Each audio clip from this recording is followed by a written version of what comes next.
بسم الله الرحمن الرحيم الحمد لله رب العالمين صلى الله على سيدنا محمد وعلى آله وصحبه أجمعين رب اشرح لي صدري ويسر لي أمري واحلل عقدة من لساني يفقه قولي اللهم علمنا ما ينفعنا وانفعنا بما علمتنا وفقهنا إذا جهلنا وزدنا علما نافعا وعملا متقبلا يا كريم اللهم انفعنا بالقرآن العظيم واجعله لنا إماما ونورا وهدى ورحمة يا أرحم الراحمين اللهم لا سهل إلا ما جعلته سهلا وأنت تجعل الحزن إذا شئت سهلا سبحانك لا علم لنا إلا ما علمتنا إنك أنت العليم الحكيم ولا حول ولا قوة إلا بالله العلي العظيم السلام عليكم ورحمة الله وبركاته جميعا.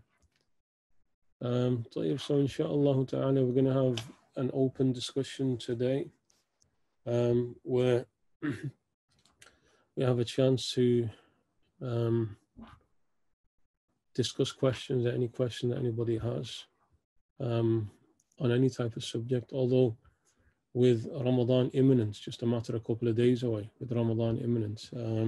So perhaps it makes more sense to have more of a focus around Ramadan and issues relevant to Ramadan and to the fast, but at the same time, inshallah maftuhin. So the discussion is open. And so before we start looking at questions, just a general point about knowledge itself. Just a general point about knowledge itself.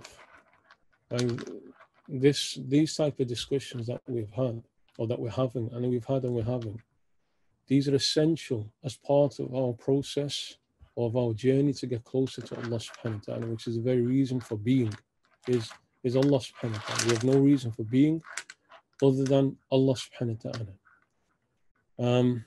And in our journey in life to get to Allah subhanahu wa ta'ala, Allah subhanahu wa ta'ala blessed us, gave us amongst the greatest of all blessings, which is Anbiya, which is Hidayat al-Anbiya, the prophets and the guidance of the prophets, culminating in the final messenger sallallahu alayhi wa sallam, who carried with him all knowledge of guidance. And he sallallahu alayhi wa sallam came and he left us ala al-mahajjat al-bayda. He left us on a clear path.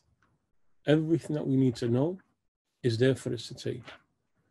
Well then, فَخَلَفَ مِن بَعْدِهِمْ خَلْفٌ أَضَاعُوا الصَّلَاةَ وَاتَّبَعُوا الشَّهْوَاتِ. After the prophets came, then generations came later, and we're at the very end of those generations, who abandoned the prayer and they followed their own passions.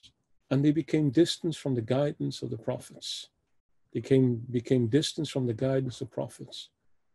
And so people then became people who just follow their own passions and desires, and now following their own mind, as though their mind is God, and is divine in nature. And they left aside and turned their back on the way of the Messenger sallallahu alaihi wasallam. And so these types of sessions are just about reconnecting onto the guidance of the Prophet sallallahu alaihi wasallam. And the Prophet sallallahu alaihi wasallam, he told us that al-ulama warathatul anbiya. He sallallahu alaihi wasallam told us that scholars, people of knowledge, they are the inheritors of prophets. لم يورثوا درهما ولا دينارا وإنما ورثوا العلم. The prophets, they did not leave behind an inheritance of gold or silver coins, but they left an inheritance of knowledge. And so every time you ask a question, and every time that person knowledge answers, you've taken some of your inheritance to the Prophet sallallahu alaihi wasallam. And every time you face anything in your life where you need some guidance, but you don't ask those who've taken their share from the Prophet sallallahu alaihi wasallam, you don't ask them, but you just act based upon your own understanding, your own mind, not caring about the Prophet sallallahu alaihi wasallam, not caring about the guidance of the Messenger. You shunned the Messenger. You've turned your back on him, and you've refused to take your portion of your inheritance, your entitlement from the Prophet sallallahu alaihi wasallam. And so any teacher or any scholar who shares any knowledge that he's received, which he himself has taken and his inheritance, and his teachers have taken from their inheritance, and it's all just a succession of inheritance getting passed on. So when you take from that, and all you're doing is just connecting to the Prophet sallallahu alaihi wasallam. That's all you're doing. And that is absolutely essential, because there's no way of knowing your Lord and no way of knowing your own self, without that connection to the Messenger sallallahu alaihi wasallam. That connection to the Messenger sallallahu alaihi wasallam is a connection to a rijal. It's a connection through people. It's a connection through men and women who've taken their inheritance and shared out that inheritance. That connection is essential. You cannot be a hafiz of Quran, even though you've memorized the whole Quran. You sat there by yourself and you hear stories about somebody in the space of a few months has memorized the whole Quran. Sat there themselves and memorized it. That person is not a hafiz of Quran. That person has not memorized the Quran until what? Until they sat in the presence of a teacher of Quran and read the whole Quran to that person. Only then. The transmission of Quran, the highest of all, and then all the knowledges that we share that come from the Quran require that you've taken it from somebody. Require that you take it. You cannot be counted as a hafiz of Quran, even though you've memorized the whole Quran, until you've read it. Until you've read it upon a person of the Quran. And the same with all of the sciences and all of the knowledge that emanate from the Quran. You are not a person of the Quran. You are not a person of knowledge until you've taken it from people of knowledge. Until you've taken your share of the inheritance of the Prophet sallallahu alaihi wasallam, going all the way back. So that's why we're here. And in the times that we live in, that the Prophet sallallahu alaihi wasallam foretold, these are end times, these are last days. There's absolutely no doubt about that. Unless someone's got blinkers on their eyes, there's absolutely no doubt that these are the last days of humanity that the Prophet sallallahu alaihi wasallam, he foretold. And part of what he foretold is a clear sign. Maut al-ulama, the passing of people of knowledge. The passing of people of knowledge. And then, when those people of true inheritance, the true inheritors of the Messenger sallallahu alaihi wasallam, al-rijal al-kummal, the perfect inheritors of the Prophet sallallahu alaihi wasallam, when they leave this world, and we're seeing this right now in front of our eyes, like rijal after rijal, like men after men after men of Allah subhanahu wa ta'ala leaving this world without people wanting to walk in their footsteps, without people willing to take on the baton from them, which has been passed on time after time, but nobody now stepping forward. Why? Because people just love this world too much. They love this world too much. It's just all about chasing the ephemeral world that we live in. So the Prophet told us, knowledge is not going to be snatched away by Allah. It's not just going to be lifted in an instant. What's the passing of knowledge? It's the death of ulama. And then what happens? Then what happens when the people of knowledge leave this world without any inheritors taking it on from them? What happens then after that? Then after that, the Prophet ﷺ spoke about ignorant people. Ignorant people. And there's so many of them, ignorant people who people will take as guides. And there's so many of them out there right now. There's so many of them who've been popularized by social media and by other forms. People have steeped in ignorance, who've not got that true inheritance from the Prophet ﷺ, but the masses love them. Why? Because they're not telling them what they need to know. They're telling them what they want to hear. They're not telling them what they need to know. They're telling them what they want to hear. And so the Prophet ﷺ said, they will ask them questions. They will ask them questions and they will answer. They will mislead. فَضَلُّوا وَأَضَلُّوا. They themselves will become misguided and they will lead other people astray. And from one of our teachers, he said, a sign of a scholar of misguidance is that he never says he doesn't know. He never says he doesn't know. Like day after day after day, receiving questions after questions after questions, and you never hear him saying, I don't know. Even when the Prophet ﷺ was asked by a Sahabi, what's the secret of ikhlas, of sincerity? And the Prophet ﷺ, hamil al-ilm, he's the carrier of knowledge. He said, I did not know until I asked Allah subhanahu, until I asked Jibreel alayhi salam, who said he did not know until he asked Rabb al-Izzah, the Lord of might and power, who said, it's my secret. that I do not reveal to anyone within creation. A sign of a scholar of misguidance is that he never says he doesn't know. Like day after day after day, receiving questions. That's how Shaykh Abdul Rahman with Rawdah Trust, that's how he described it. He says you'll see them. He said live online and live on satellites, questions coming from around the world, and you'll never, day after day after day, passing, and you'll never hear them saying I don't know. Turn your back on such people. Turn your back on such people. You're safe with the one who says he doesn't know. Abu Hanifa, with the great rank that he reached, there's 15 questions that was recorded where he said he doesn't know. The role of these type of sessions to pass the knowledge that came from the Prophet, and not to pass the person, to pass the knowledge of the Prophet. It's not about impressing people. So ask questions that will help you to get to Allah subhanahu wa ta'ala, and the guide is Allah subhanahu wa ta'ala. The guide is the Messenger sallallahu alayhi wa sallam, and the inheritors, they just share that guidance if they're able to. If not, Allahu wa Rasuluhu a'lam. Allahu wa Rasuluhu a'lam. So bearing that in mind, inshallah, we'll move on to some questions. And Haydar, it's not your chance to ask whatever you want. This is not your private session. If you want, there's a Mufti in Manchester that I know, it's called Mufti Riyaz Bana. He doesn't really know anything, but he claims to be a Mufti. So I can put you in touch with him. So let's start. Bismillah ar-Rahman ar-Rahim. Allahumma la tu'akhidna, Allahumma la tu'akhidna, Allahumma la tu'akhidna. Just for those,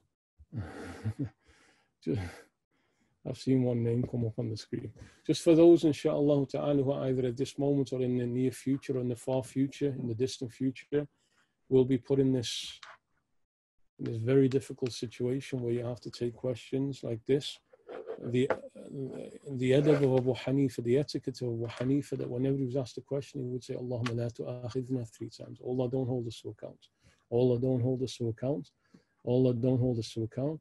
Because nobody is perfect in transmission except for the Messenger sallallahu alaihi wasallam. So the first question,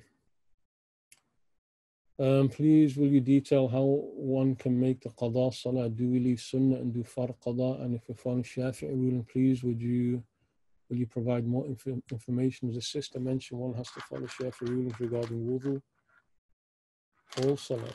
If you're doing qada, and it is fard upon a person to do qada of every single prayer that person has missed.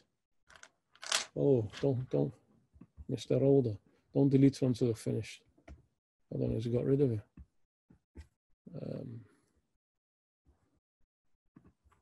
I've lost that question.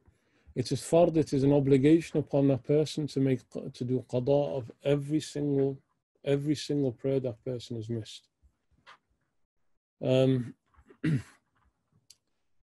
In doing so, if you have a large number of prayers to make up, then there are ways of shortening the prayer. And once you learn the rules of prayer and you know what's sunnah within the prayer, then you may drop them, provided you're doing a large number of qada. But don't do that unless, sunnahs are important. Sunnahs are important within your prayer. Don't drop the sunnahs of your prayer unless you are making up large numbers of prayer. And it helps you to get through large amounts of prayer. And that should be the biggest concern. Like, try and get through all of your prayer.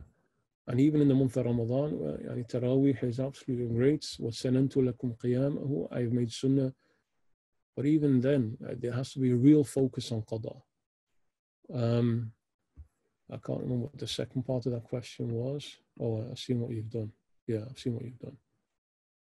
If you follow Shafi'i rules, well, it depends what exactly. So whoever sent that question, you need to be a bit more specific.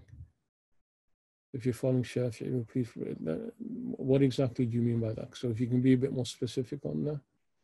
Jazakumullahu khairan. Haydar, mashallah, first encounter with Haydar.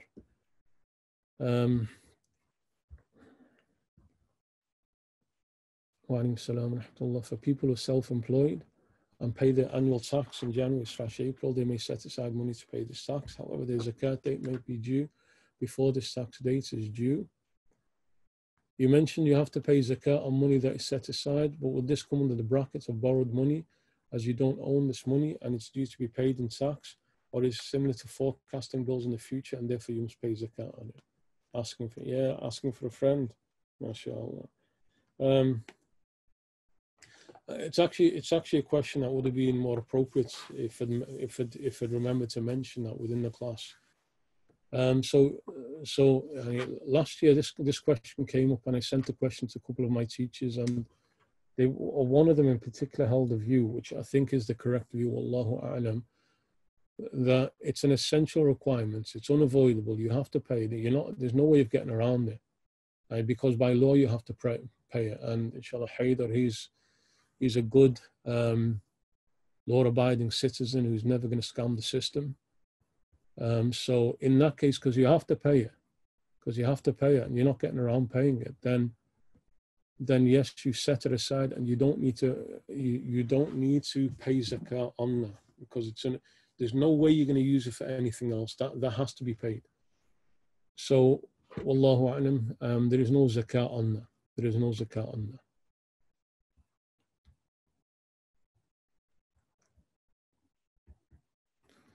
So the third question from Ifra, wa alayhi salam, I was wondering if we had to pay zakat on our pension, specifically the NHS pension, the money of which we won't see until we retire.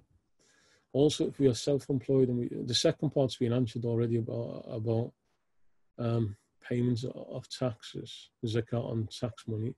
So the first one, the general rule that's mentioned about pensions is that pension that's put in from your employer's side or the state side, no, you don't need to pay zakat on that, because that's not coming from you, even though it will come to you, but it's not coming from you.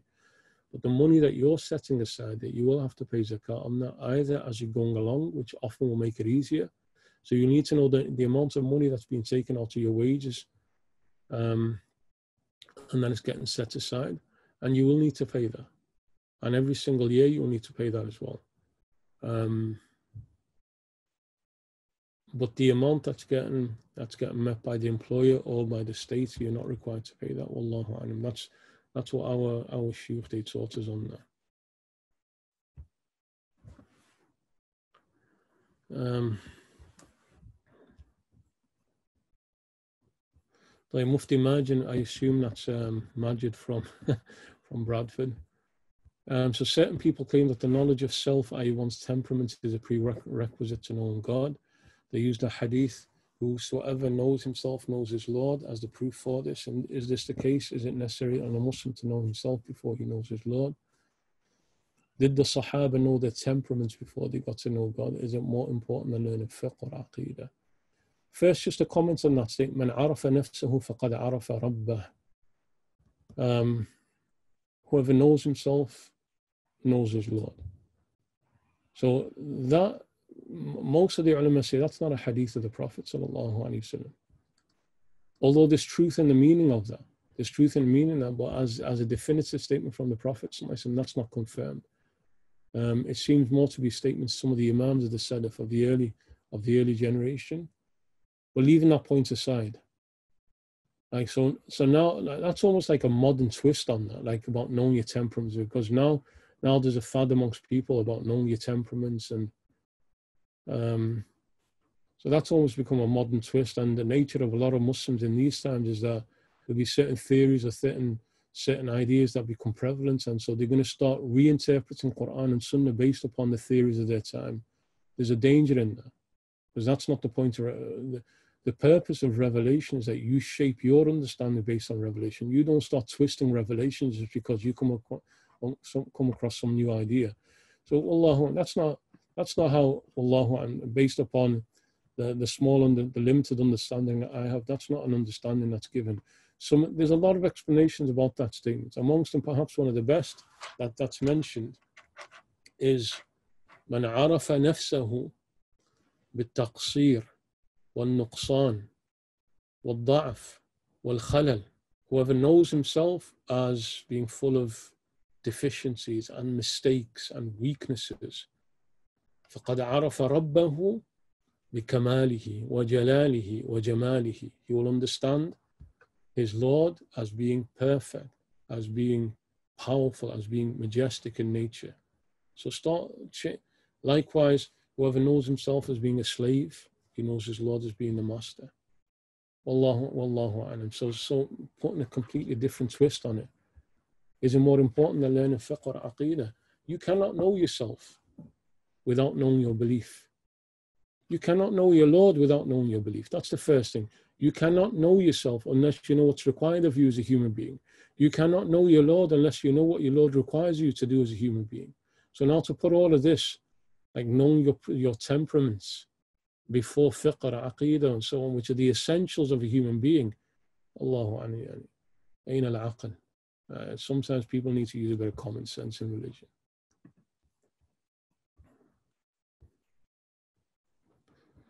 So, wa alaykum salam from anonymous attendee.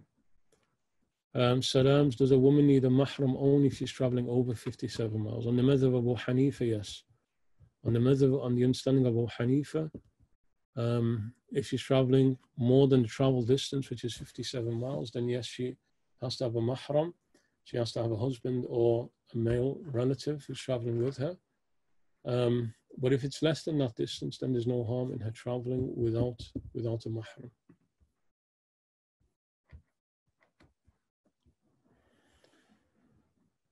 There are opinions allowing women to travel over 48 miles alone, and alternative opinion allowing women to travel in groups from Sheffield. Are these opinions valid? No, they're not valid. Especially safety is more likely compared to in previous years. Well, if that is that the reason for why the Prophet forbade it? Just to be absolutely clear.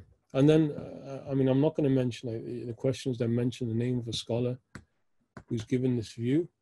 When there's agreement in previous generations, and he pretty much agreed, it's not an absolute consent, pretty much agreed, and then in these times that you heard of opinions that change that, what we got to be careful of, as some of our teachers mentioned, that it's now become an opinion where aqwal shadha have become prevalent, like strange, isolated opinions that were mentioned but not common, have become the norm, and people just latch onto those opinions. So the accepted view across the imams of guidance was that a woman is not allowed to travel the travel distance without a husband or mahram, and the Prophet was clear about it. The Prophet was clear about that. It's not lawful for a woman who believes in Allah and the last day that she travels without zawj or mahram. It's not lawful without a husband or her relative, her male relative. The Prophet forbade it. One sahabiya, she's gone on Hajj. One female companion's gone on Hajj, and her husband's there with the Prophet, and the Prophet told him to go and join her. Like she's travelled without husband. The Prophet told him to go and join her. Again with Shafi'i, and Allah about Maliki opinion, but Shafi'i madhab, it's become now spread amongst. It's the view of some contemporary Shafi'i imams that a woman can travel in a group as long as there's thiqat there, as long as they're trustworthy women present. But that was not a prevalence. That's an opinion. Even like the Shafi'i scholars that we've spoken to, they said it's an opinion that's gained. It's become more widespread in these times. It wasn't really an accepted opinion in the past. And then when you say safety is more likely, like, who said that's the basis of the prohibition? Who said that's the basis of the prohibition? So to claim that's the basis of the prohibition is missing the point. You have in Sharia what's called the illah, and you have what's called the hikmah. The illah, the basis of the ruling, and the wisdom behind the ruling. So yes, the wisdom is about woman being protected, but the ruling is based upon the fact that she's traveling. So now she's defined as a traveler, and she has to have a mahram, a male relative. So to pick up on the wisdom and make that the basis of the rule is missing the point completely. I'm going to ignore a few of yours. If you don't read Fatiha in the third rak'ah fard, but you do for the fourth, is that okay? So according to the madhab of Abu Hanifa, that's okay, because Fatiha in the third and the fourth rak'ah is sunnah. So if it's missed in the third, but you read it in the fourth, you're okay. Your prayer is fine. Nothing needs to be done to correct your prayer.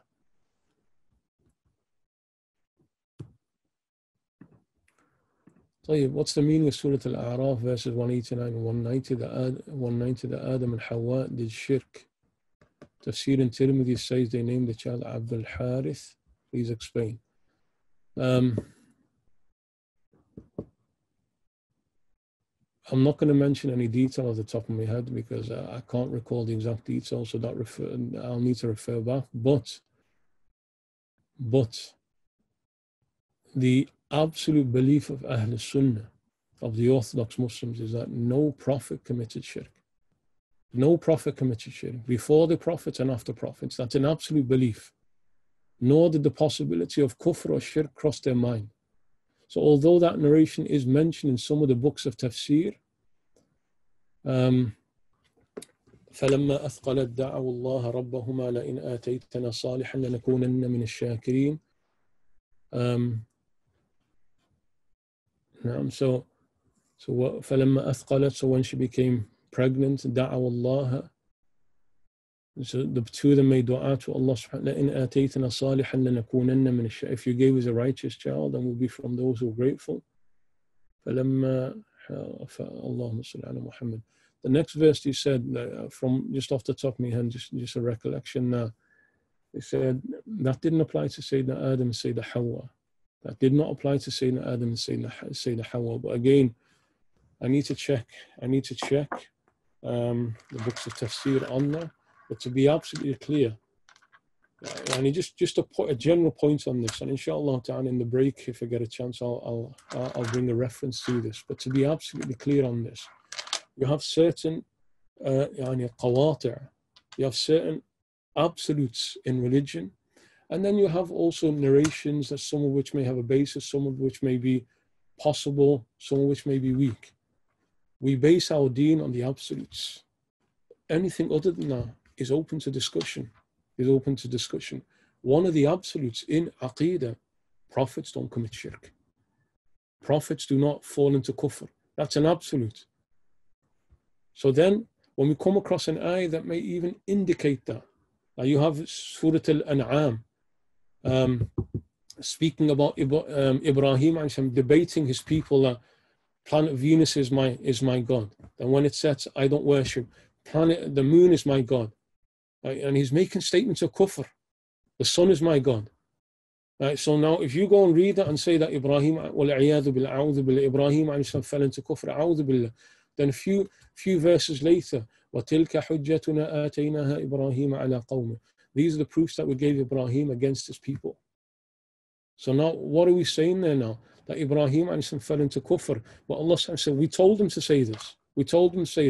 Like there's an absurdity that comes from that. So we have qawati', we have clear principles, one of them being prophets do not fall into kufr. You have a statement at the beginning of Surah Al-Shu'ara, where Musa says, Kuntu min al-kafirin. That was from the kafirin. A'udhu billah. Like we cannot take those verses literally. And so that's why we say, if you believed every single ayah of the Quran in a literal sense, you will fall into kufr. So what's the explanation of that? I don't know from the top of my head, inshallah ta'ala. I'll look into it. But don't take that literally. Do not believe that Sayyidina Adam and Sayyidina Hawa, they fell into shirk. Wal-'iyadhu billah. If you're looking at a potential spouse and they have a significant temperament or appear to be domineering, is this a red flag? How would you go about looking? I don't know. People are so obsessed about temperaments now. Inshallah, bismillah. Istashiru an-nas wa istakhiru Allah. Inshallah, then go with it. Take advice from people. Take advice from Allah subhanahu wa ta'ala. Ala barakatillah. Now, people shouldn't be so overly, go so deep into it. If you're thinking about every single last detail before, and you'll never get married. That person will never get married. So consider the spouse. Look for certain key qualities. The Prophet said, deen wa khuluq. Somebody's practicing their religion, somebody has good character. Then after that, inshallah ta'ala, relationships are made or they're broken based upon how you deal with each other. People need to learn how to cope with people of other qualities. So Allah, people shouldn't be overly obsessed about these things. Is it permissible to buy shares of company that you work for on the stock market? I don't know the answer to that. I don't know the answer to that. How do we understand verses from the Quran being abrogated? Simple, that they're abrogated. ما ننسخ من آية أو ننسها نأتي بخير منها أو مثلها ألم تعلم أن الله على كل شيء قدير. Whatever we've abrogated or caused to be forgotten, or whatever verses we've abrogated or caused to be forgotten, نأتي بخير, will bring better than it, or the likes of it. You got a problem with that? Allah subhanahu wa ta'ala reveals and then He removes verses out of the Quran. Allah subhanahu wa ta'ala says, أَلَمْ تَعْلَمْ أَنَّ اللَّهَ عَلَى كُلِّ شَيْءٍ قَدِيرٌ. Don't you know that Allah has power to do anything He wants? So what's your problem? Allah subhanahu wa ta'ala reveals some verse, then He removed those verses from the Quran. What's the problem with that? It's His Quran. It's not your Quran. It's His Quran that He reveals. If He wanted to reveal some verses, if somebody's struggling, like, why would Allah do that and then take verses out of the Quran? Because remember, Prophet had nothing to do with this. Nothing to do with this. When the kuffar in Mecca are asking the Prophet sallallahu alaihi wasallam, وقال الذين لا يرجون لقاء نأتي بقرآن غير هذا أو بدله. Those who had no belief in that they're going to face us, they did not believe in Yawm al-Qiyamah. They would say to the Prophet sallallahu alaihi wasallam in Mecca, because Surah Yunus is Makki, they would say to the Prophet sallallahu alaihi wasallam, bring us a different Quran. Or badil, or make changes in it. Like, we're not happy with it. So change the Quran that you're bringing, or make changes within the Quran. What's the Prophet ordered by Allah subhanahu wa ta'ala to say? مَا يَكُونُ لِي أَنْ أُبَدِّلَهُ مِنْ تِلْقَاءِ نَفْسِي. I have no right to change any of it from myself.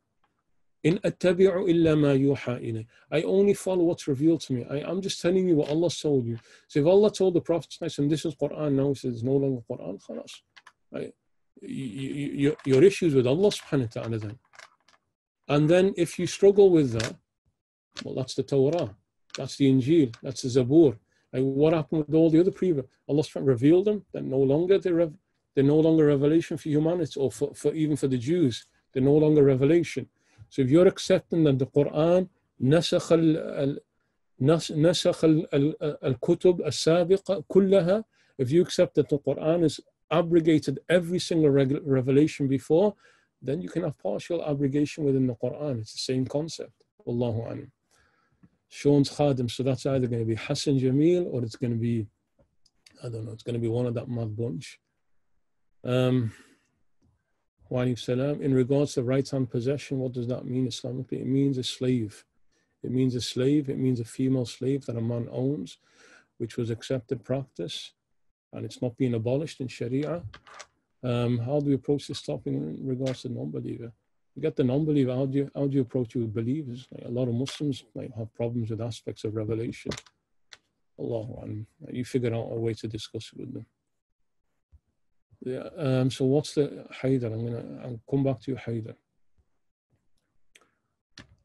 Wa alaykum salam. Is it better to read Tarawih at home or to work towards Qada Umri? Which I think it was touched on before.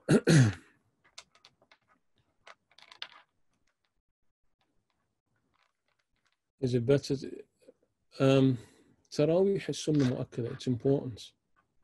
It's important. Tarawih is Sunnah Mu'akkada. It's an emphasized Sunnah. It's important. But there's nothing more important than Qada. There's nothing more important than Qada. So yes, Tarawih is important, but if you're somebody who's got lots of prayer to make up, like you got years worth of prayers to make up, and in Ramadan you're going to do 20 rak'ah Tarawih, but you're not really going to get any Qada, then prioritize your Qada. Prioritize your Qada. Tarawih is blessed. Tarawih is about Khatim al-Quran. It's about listening to the whole of the Quran. But for most people now, that's limited or restricted, or it's completely gone. So perhaps for a lot of people, they do need to focus more upon their Qada.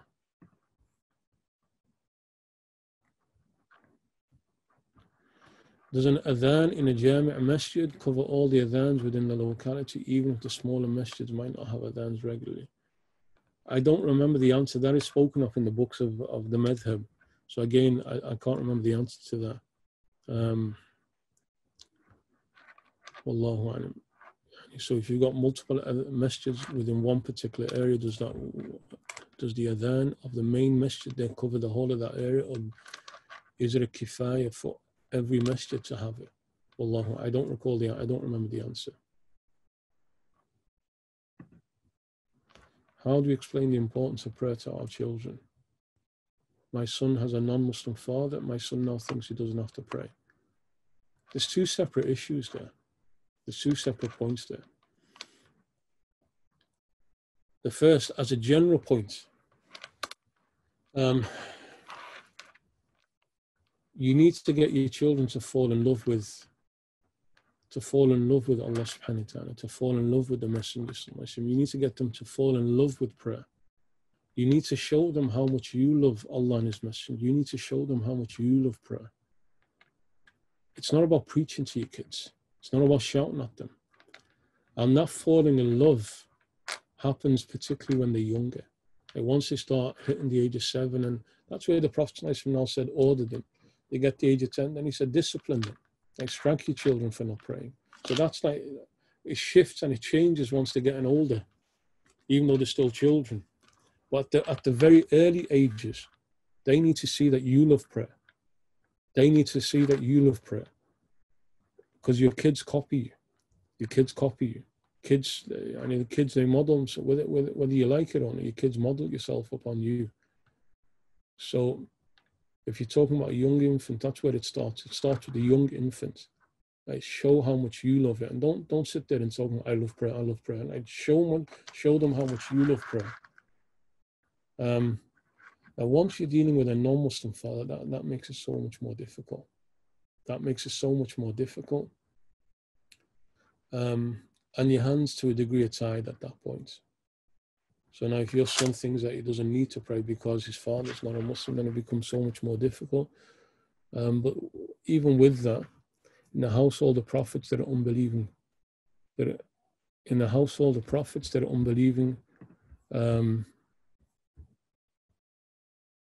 Nuh alayhi salam couldn't do anything about his own son. But then yet at the same time, Sayyidah Asya, one of the greatest women believers, like, she's in the household of Pharaoh, one of the worst unbelievers ever. So in the end, guidance is from Allah subhanahu wa ta'ala. You just do your part. Try and instill some love of Allah and His Messenger in prayer into the heart of your child, and then إِنَّكَ لَا تَهْدِي مَنْ أَحْبَبْتَ. You don't guide who you want. وَلَكِنَّ اللَّهَ يَهْدِي مَنْ يَشَاءُ. But Allah guides whoever He wants. I've heard of reading Surah Quraysh after every Farad prayer. What's the benefit? I don't know. I've not heard of that. Wallahu a'lam. Wa alaykum salam. The month of Ramadan is a time in which du'as are accepted. What time is best to ask Allah during the month? Throughout the month, but particularly as you break in your fast, as the moment is coming in, just raise your hands. That last moment, just raise your hands. Make a dua, break your fast, make a dua, and just before Fajr, you've had your food, you've had your sahri, you've had your sahur. Those last moments before, read some Quran, make dua to Allah subhanahu wa ta'ala. وَبِالْأَسْحَارِ هُمْ يَسْتَغْفِرُونَ. The people of Jannah, the people of paradise, just before Allah subhanahu wa ta'ala says, Ashar, waqt al-sahur, that time just before Fajr, they're asking forgiveness of Allah subhanahu wa ta'ala. So as you're breaking your fast, and just before Fajr comes in.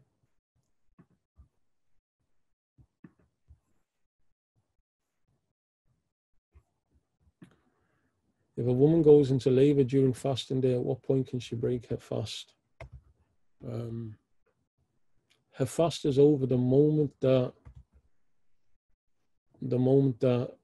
she's started to give birth. If there's extreme hardship and difficulty before that, then she may break before that. If there's extreme hardship and difficulty, but the fast will be over the moment that the first moment that the child emerges, because then she goes into a state of postnatal bleeding. But if before that it's becoming too hard and too difficult for her, then she may break her fast before that.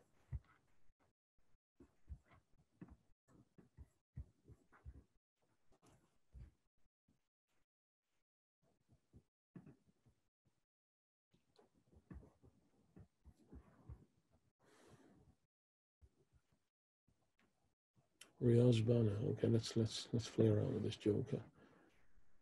Can people perform to choose an act? Riyaz Bana, you need to learn how to write in English. Can people perform to choose an act? MashaAllah ta'ala. According to a different madhab because it creates ease to them, given that they know the rules pertaining to that madhab, yeah, they can do, as long as it's consistent with the other madhab. Allahu a'lam. Dr. Javed Khan, the great faqih, Hanafi, the great chef, the great cook, mashallah, master in Arabic. Anybody wants to learn Arabic language, go find this Dr. Javed Khan. He sat at home in Wakefield doing nothing, just cooking steak all the time. So go to him, mashallah. He's a great, mashallah, his Arabic language, mashallah ta'ala. Our marriage is conducted via Zoom and other online platforms. Valid. What have you been doing? You've been performing nikah. No, it's not. No, it's not. That's what we were taught. And recently, a couple of weeks back, we had performed a marriage online. So first, in the madhab of Abu Hanifa, there's four people that have to be present during a marriage. The two performing and the two witnesses. So according to the Hanafi madhab, and I sent a question to Tareem, to Hadramaut, to Shaykh Umar Khatib, one of the muftis there. The requirement is all four must be physically in the same location. And he confirmed that the same with the Shafi, he said the same with the Malikis, that four people have to be together. So it can be done fairly easily. Like when I did it a few weeks back, I just told the couple, just get two witnesses, you all sit down together in the same room and I'll conduct the marriage. I'll tell you exactly what to say. So if all four people are in separate locations, then no. But if all four are in the same physical location and somebody like FaceTimes them or uses another platform to conduct it, then it can be done. Allahu a'lam. Can a woman change her surname after getting married? Not really, no. It shouldn't be done. It should not be done. But you are your father's son or daughter. Like when you now say, change your name to your husband's name, what is that saying about you, that your husband, you are now your husband's? Now you are always the son and daughter of your father. The nasab, your nasab is so significant. Your lineage is so significant. Your lineage is through your father. That marriage may not last. But you are not defined by your husband. A woman is not defined by her husband. She's defined by her father. Wallahu a'lam. Most of our shuyukh that we asked, they said no. A woman should not change her surname because her name always remains her father's name. Her father's name in the family. So one of the problems also here, particularly here in England, and there's a change in even in Muslim culture. Like before, you were always known by your father, like Haroon, Ibn Abdul Ra'uf, Ibn Abdul Karim, Ibn Abdul Rahim. That's how you should be known, that you're your father's son. You're your father's son. That's what defines you. Now that you get married as a woman, you're still your father's daughter. That doesn't change. That's the key relationship that you have, that you're your father's daughter. So changing surname, that's a culture of the non-Muslims. That Muslims are down the lizard hole, like the Prophet said. Like Muslims will go down the lizard hole and follow the unbelievers in everything that they do. That's not a tradition of Islam. That contradicts a key point of Islam. So when women get married, keep the name of your father. Keep your family name. That's who you're defined by first and foremost.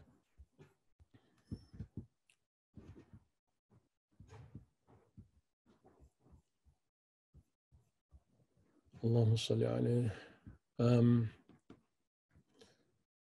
So Abdul, salam, what would you recommend for us to do at our individual homes in this coming Ramadan? It is going to be a lot different to usual and we'll feel different. So what would you recommend to us, inshallah? Just get as much khatams of Quran, read as much Quran as possible. Read as much Quran as possible. Allah subhanahu wa ta'ala has blessed us. He stopped us working. He's locked us in our homes. It's the month of Quran. شهر رمضان الذي أنزل فيه القرآن. It's the month in which Quran. Read as much Quran as possible. And if you're a fluent reader, don't just go for one khatam. Don't just go for one khatam. Just get as much done as possible. Follow the sunnah of the Sahaba. Follow the sunnah of the Sahaba. Do 4 khatams. They used to finish the Quran every week. Every week. And the general practice Sahaba, on day 1 they would read 3 surahs, Baqarah to Surah An-Nisa. Day 2 they read 5. Day 3 is 7, in increments of 2. So do that practice. And have halaqat of Quran in your home. Have circles of Quran where the family is sitting down together, either reading together, same or everybody reading their own, But you're all sat down, because families that sit down and read the Quran, there's so much peace that descends upon them. That becomes a blessed home. So make your homes, what would you recommend for us to do as individuals? Make your homes homes of Quran. Make your homes homes of Quran.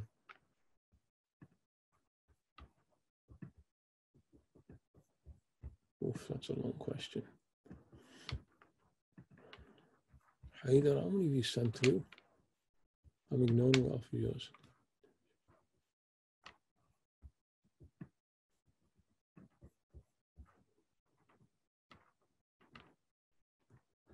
So somebody mentioned Ibn Majah, Hadith 2020, دخل الداجن فأكلها. Aisha radhiyallahu anha said, a goat to 8 pages of the Quran is an abrogation only during the time of the Rasul sallallahu alayhi wasallam. Yes, abrogation of ayat of the Quran, yes, is only in the time of Rasul. There's no changes that happened afterwards. And that we have absolute certainty. Nothing changed afterwards. Sayyidina Uthman, when Abu Bakr as-Siddiq, when he instructs Zayd ibn Thabit to record the Quran, they're doing it from copies that were written in the presence of the Prophet sallallahu alayhi wasallam. And likewise, in time of Sayyidina, they're not adding anything into the Quran. It's the exact same Quran that was left by the Prophet before he left this world. So yes, absolutely clear. There's absolute points of belief. Abrogation only happened in the time of the Prophet. Now, I don't know the details of the hadith in Ibn Majah, and inshallah, again, I'll have a look at it. And I remember our teacher, Shaykh Samar al-Nas, and he raised some issues around this hadith. But the preservation of the Quran is not pages of the Quran. It's not pages of the Quran. Now, even just taking that as it is, like the preservation of the Quran is bihifz, al-hifz fi sudur. It's memorization in the hearts. It's memorization in the hearts. So in that sense, the Quran was absolutely preserved, as was every single ayah of the Quran, because it was written in the presence of the Prophet and we dictated it to his scribes. But the specifics of this hadith, I don't know, inshallah ta'ala. I'll try and make a point of looking into it. Ibn Majah, hadith 2020. Does a blood test work? Blood taken from doctors break a fast? No. Bleeding, removing blood and so on doesn't break your fast. But the Hanafis, it breaks your wudu. Nothing to do with fast.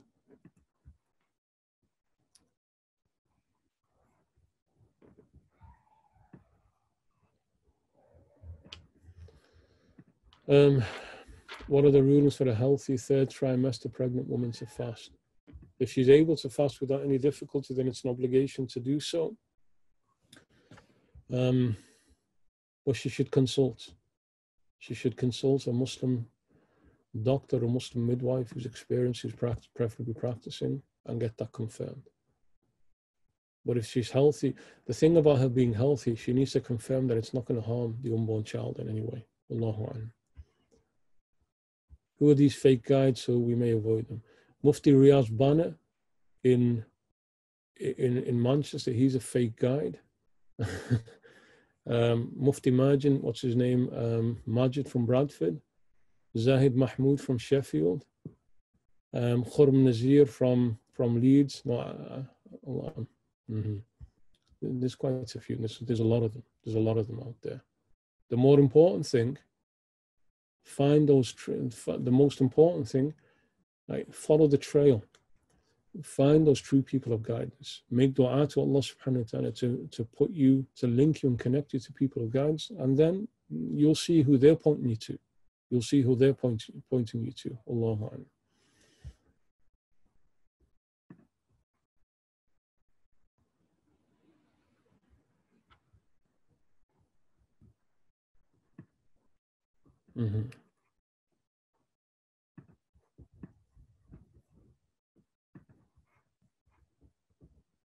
La ilaha illa ant.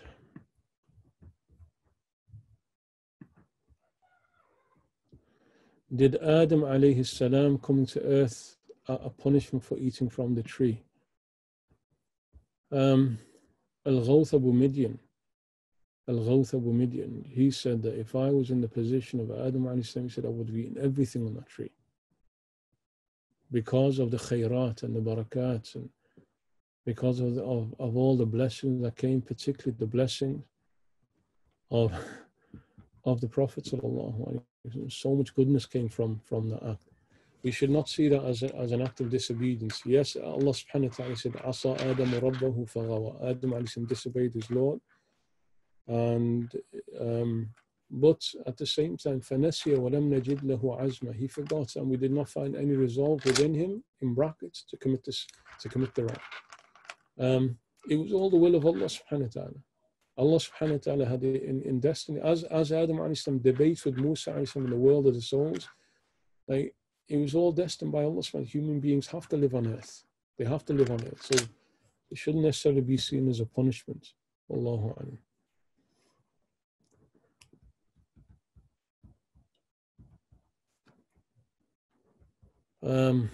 Hassan Jamil, the deviants.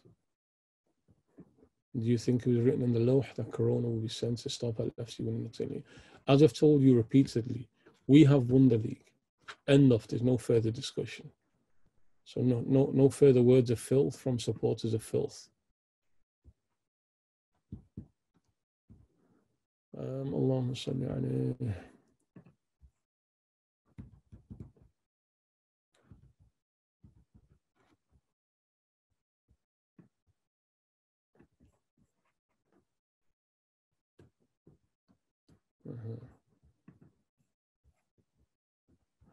Oh, sorry, Ifra here. Yes, so I did, and I think in one of the sessions I came back with the answer, so it's possible that you weren't there. So I was wondering if you had a chance to go over the question about doing a bad deed, thinking it was a sin, but you learned it was not a sin. Would you still gain the sin for this? Yes, so I sent that question because I wasn't sure on the answer, so I sent that question. Shaykh Muhammad Khalif, who's a scholar in Damascus, and his answer was, he's also one of the leading students of Shaykh Samar al-Nas, I teach it, and he mentioned, and one of the things that our Shaykh, they mention is not to close off the door of divine mercy. So the zahir of that, so it would seem that is a sin. It would seem that is a sin, even though that person wasn't aware that it was acceptable and they believed it to be a sin, that it was a sin. But at the same time, can we categorically say it's a sin or not? That's not clear cut. But just make repentance to Allah subhanahu. That was the answer. Just make tawbah to Allah subhanahu wa ta'ala for that, just on the possibility it is a sin. Haidar asked the question, as it's wajib on a menstruant woman to stop eating for the rest of the day once she begins bleeding in Ramadan, is it also wajib for the traveller to refrain from eating once he becomes resident? Yes, it is. That's stated in the books of Hanafi fiqh. Yes, it is. Once a traveller becomes a resident, it is then wajib that he abstains for the rest of that day, and then he makes qada of that day. What is your opinion on the fatwa? Makhdoom, mashallah, makhdoom, inshallah. What's your opinion on the fatwa given saying it's permissible to have online jummah and tarawih and saying it's valid with some conditions? The shuyukh that I've consulted on this categorically have rejected that opinion. It's a flimsy opinion. It's not really based on any sound reasoning. And because one of the key arguments is the Maliki madhab who allow like a significant gap. The Maliki is that, because one of the key issues about this is that you cannot have a gap between you and the imam or the jama'ah. You can't have a gap. Like there comes a point where the gap is too large, then you break.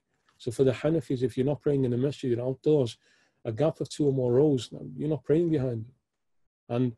And even because I sent this question to Shaykh Muhammad Haddami, the Maliki Mufti in the Emirates, and he categorically rejected this fatwa. He said they're basing on the Maliki madhab opinion. But he said even the Malikis who give the most ease in terms of the space behind the Jama'ah, he was clear that this is too much. He said this is too much. He said even the Malikis state that Nahar Saghir, like a small little river or stream, that breaks the following. Now you're praying on a different continent potentially.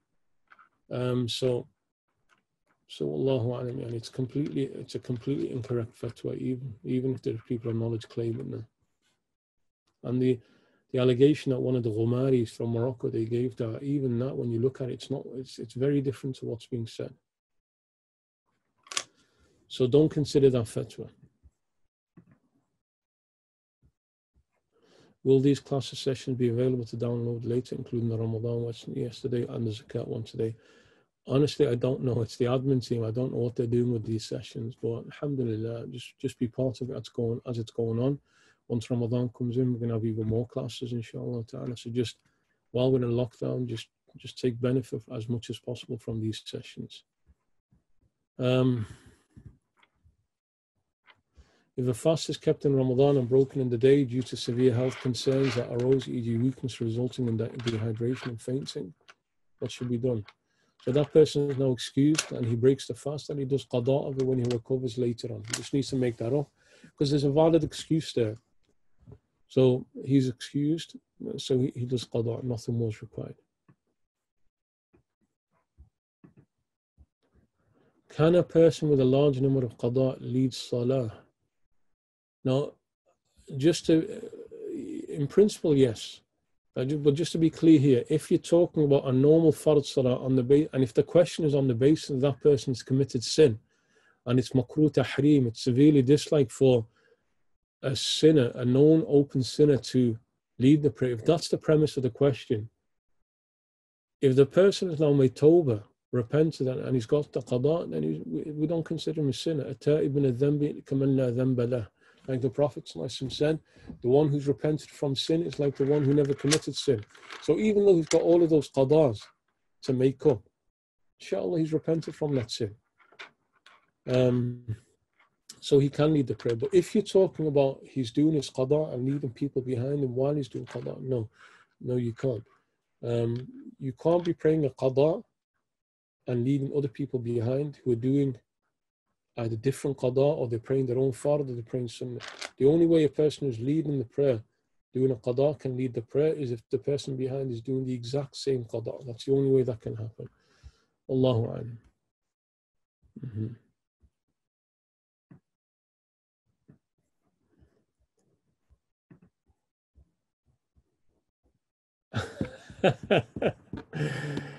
Arab, Sean's khadim, is it valid for me to divorce my husband?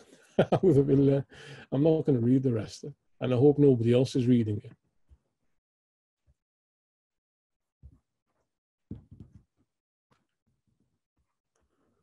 Ya Habibi, Ya Tabibi. Salams, what's the best tafsir you recommend? You're talking about English, you got no idea. In Arabic, mashallah, the books of tafsir, mashallah. Honestly, all of you there, get on to learning Arabic so you can expose yourself to the bahr of the Quran. Once you engage the Quran in Arabic and the books of tafsir, you've not read the Quran. So in terms of the books of tafsir, subhanAllah, there's so much out there. And when we ask this question of our teachers, like what's the best tafsir, they said there is no best. Every of the Imams of Ahl Sunnah who wrote about the Quran, they gave a different insight. There is no absolute best tafsir that can be recommended. But I'm assuming my personal preference, but it also depends, like in terms of general understanding, the tafsir of Imam Fakhruddin al-Razi, at-Tafsir al-Kabir, that's unparalleled. It's such a brilliant tafsir. In terms of spiritual insights, the tafsir of Ibn Ajiba, the Moroccan Mufassir of Quran, al-Bahr al-Majid.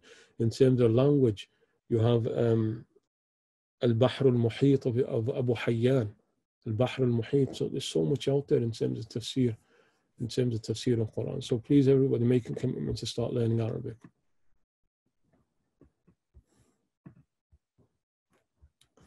What would be considered as an exaggeration during istinja, and could it break the fast? An exaggeration is where water enters through the rear.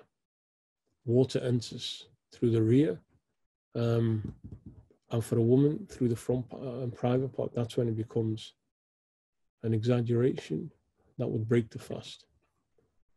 Salam, Shaykh Haroon Hanif. I've heard a man who marries multiple women as seen as highly spiritual. Is there any truth to this? Convince your wife first, mate. Convince your wife. There may be some truth to it. It depends on people themselves. It's not about the wife. It's not about the number of wives. It depends upon where you are in your relationship with Allah subhanahu wa ta'ala. For zakah, can you transfer an item, i.e. food pack, to someone, and would that be valid instead of giving money to the individual? Yes, it would be, because anything of value, anything monetary value that's given to a person eligible to receive zakat, yes, that's valid. So you can give him a food pack, yes. Tamim, mashallah, Tamim, the great Tamim, mashallah. Can you advise us what we should do the last 10 days of Ramadan? There's no i'tikaf allowed this year. There is no i'tikaf for the men. There is i'tikaf for the women. But so although there's no i'tikaf for the men, treat yourself as though you're in i'tikaf. Isolate yourself. When you're in i'tikaf, what was it all about? What's it all about? Just increasing your ibadah, just cut off all of the distractions around you and focus on Allah subhanahu wa ta'ala. Do the same. So even though we do not have for men a valid i'tikaf, because the shart, the condition by agreement of the fuqaha, of the jurists, is that for a man it has to be in a masjid. And just to add a point as well, the majority of the fuqaha of the jurists even said for a woman it has to be masjid. Only Abu Hanifa said it can be in the home, on the basis that the best place for a woman to pray is the home, and it's equivalent to a man praying in the front row of the masjid. So Abu Hanifa considers the home in which the woman prays, it's the equivalent to the masjid for her. So he allowed it. And that's why, like, women who have a real thing now, we want to pray in Jama'ah, and so on. Your reward is praying at home. That's the greatest reward, and that's why you have a i'tikaf at home. So men can't do that, but still you can worship. So just treat it as though you're in the masjid, and just put together that program of worship, and just go with that. Go with that program of worship.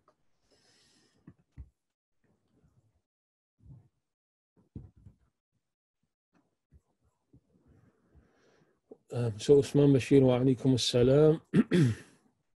My mother is old, but not chronically, but as with years she's getting older.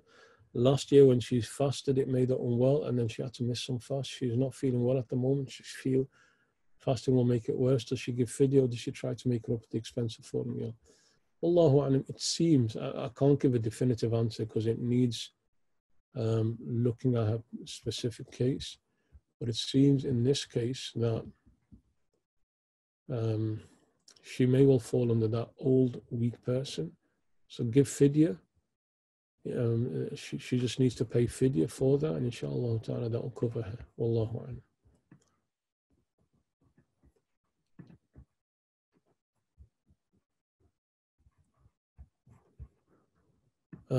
Ya Rabb. A very important question. I've struggled with consistency for years now. Highs and lows in the deen. What practical advice / du'as can you give to be more consistent? Practical advice: follow the sunnah of the Prophet, which is the Prophet used to love doing small acts but consistent. So don't overload yourself. Don't overload yourself. Just the small things. Your first priority: make sure that you're getting your fard done. Don't worry about too much beyond that. Like, sunnahs and nafil, they're the safety net. They're important. But the most important thing: get your fard in place. Get your fard in place. And work to build consistency in that. But just keep to that. Keep to that. Don't go beyond that. Once that's set in stone, and inshallah you don't fluctuate with your fard, then start increasing. But take it small steps. That's what the Prophet loved. When those around, like I think Sayyidah Aisha was asked about the most beloved act of the Prophet, one of the things that she said, Adwamuha wa in qal. The most consistent, even though it may be small. So just take on small acts, stick with it. Then also look carefully, analyze yourself and be true to yourself. What is it that's stopping you? Like there are hawajis, there are mawani' around you. There are certain things stopping you in your journey to Allah subhanahu wa ta'ala. Look at that. Look at that. And stick with that. And go with that. But often remove those barriers, remove those hurdles, and then go with it. And those hurdles could be you work too much, could be you spend too much time just doing useless things. It could be there are certain people around you who are not good for you in your religion. You need to look at what are the hurdles around you that stop you getting closer to Allah subhanahu wa ta'ala, and eliminate those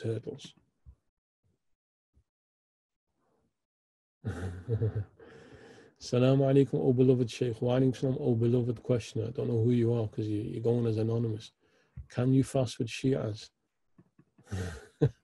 That's such a pointless question. It's going to be one of Sean's mates. That's such a pointless question that I don't even. If you're going to try throwing a question just to try and catch his eye, like, think a bit better on that. That's a brainless question. Like, use a bit of brain sometimes. Whoever asked that question.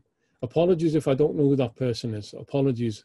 I've got suspicion who it might be. So apologies, you're not from that group. But it sounds like a daft question that somebody's trying to set up. Certain Muslims claim the evil eye does not exist. Is this correct? The Prophet said, Al-aynu haqq. He said the evil eye is real. So Allahu a'lam, that person could even fall into deviancy, because even though it's not mutawatir, it's not like mass confirmed, but you're rejecting certain things that the Prophet confirmed based on sound transmission. And then saying that, where's that effect coming from? It's hasad in the heart. It's envy in the heart, where Allah subhanahu creates an effect. Allah subhanahu creates an effect because of envy in the heart. So be like one of the two brothers. I mentioned Surah Al-Kahf. If only when you had entered into the garden, you said, Ma sha Allah, la quwwata illa billah. Why? To protect. Like that person's garden being ruined and lost and destroyed. So he's telling him that you should have protected it, because part of the harm is coming from when you flaunt your wealth to others and people are poor, and there's something in their heart that begins to affect that, and Allah creates that effect. So the idea that that's not possible, it doesn't make any sense. It's first the Prophet said it. He said, Al-aynu haqq, and he gave as many du'as as protections from it. And then it's completely, like, people trying to be rational about it. It's completely rationally possible that Allah can create that situation. So there's absolutely no grounds to reject it. Try not to fall into the trap of the Mu'tazila, where they're rejecting sound narrations based on false logic.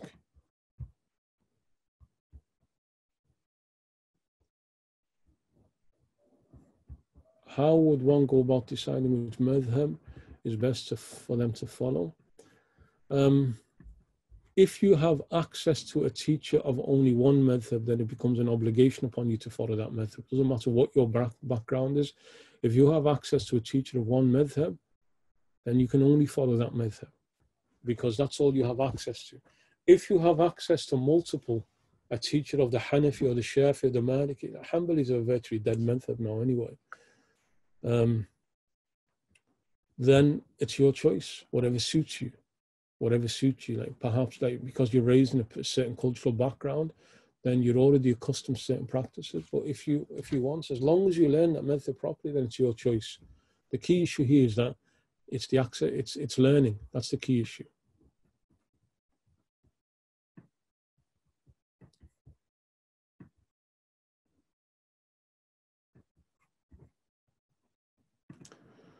In South Asian culture, we have to touch elders' feet out to respect at times. Is that lawful? Yes, it is lawful.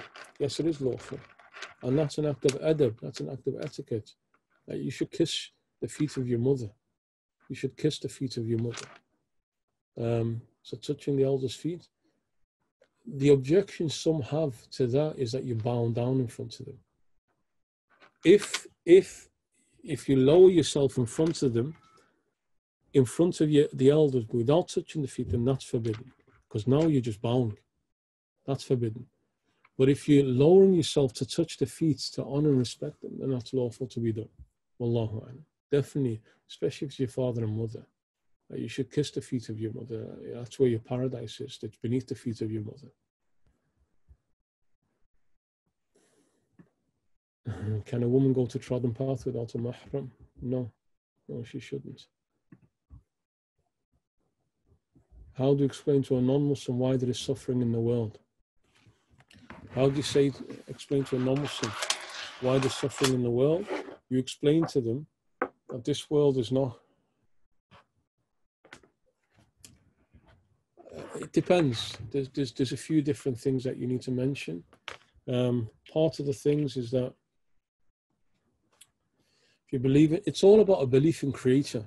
It's all about a belief in a creator. If you believe and accept that there's a creator, you accept that beyond all of this, there has to be somebody, there has to be a creator beyond all of this. If you accept that belief on that premise, then you can't really dictate to the creator how he creates. So on the basis that this world is just, it's not eternal life. It's a passing, fleeting moment. And so within this world, there's trials and tribulations, there's tests, there's hurdles that people have to overcome in order to gain a reward or face punishment in the next world. So there's points around it that need to be discussed as well. It's not just like, why is it tribulation? There's points around that need to be looked at. Like, is not creation itself a sign that there's a creator?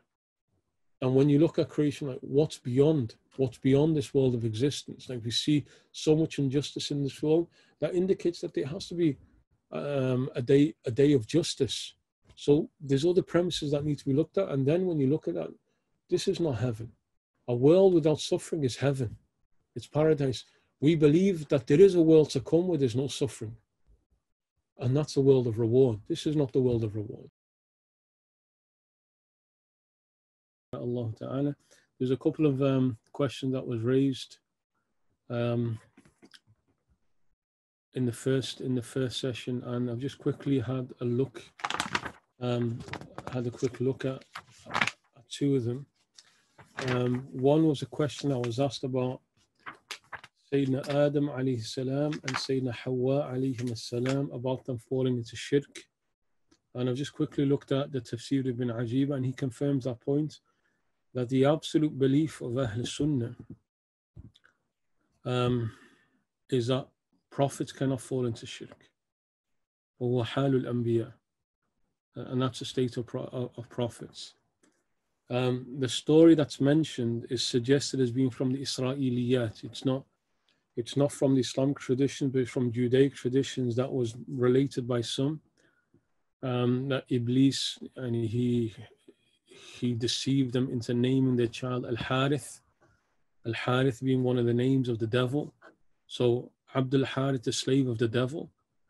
جَعَلَ لَهُ شُرَكَاءَ فِيمَا آتَاهُمَا. So when the two of them gave birth to their child, they established partners with Allah subhanahu wa ta'ala. So that story is from the Israeliyat, and it's mardud. It's from the Judaic tradition, which is rejected. The tafsir that's suggested is that Allah subhanahu wa ta'ala spoke about Adam and Hawa, but in reality was speaking about the offspring to come. That there will be those who will come after or refer to their children as Abd al-Shams and Abd al-Harith and giving them names of kufr. But Allah subhanahu wa ta'ala speaks about the parents because of the offspring that will come later on who will fall into wrong. Wallahu a'lam. So the important thing is to understand certain key principles, and from there we work. The second point was about the qissa, the narration about the goat coming and eating the pages of ayat of Quran. Just a quick scan on some detail on that. The narration that comes in Ibn Majah mentions Sayyidah Aisha radhiyallahu anha, she said that the verses of rajm, of stoning the adulterer, was revealed, and of breastfeeding up to 10 feeds was revealed, and she said it was on a page that was under my bed when the Messenger of Allah sallallahu alaihi wasallam passed away, and we got busy dealing with his passing. دَخَلَ دَاجِنٌ فَأَكَلَهَا, that a goat came in and ate from that page.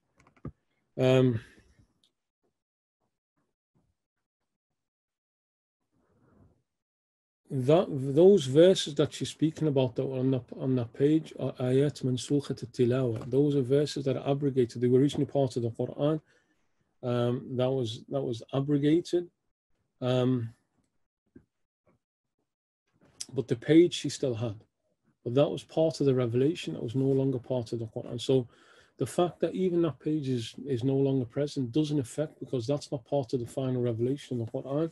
And then furthermore, there are many of the muhaddithin who consider that to be weak narration, and that's not going to stand against إِنَّا نَحْنُ نَزَّلْنَا الذِّكْرَ وَإِنَّا لَهُ لَحَافِظُونَ. We are the ones who revealed the remembrance, the Quran, and we're the ones who are going to protect and preserve it. Wallahu a'lam. Okay, just some randomly going around questions.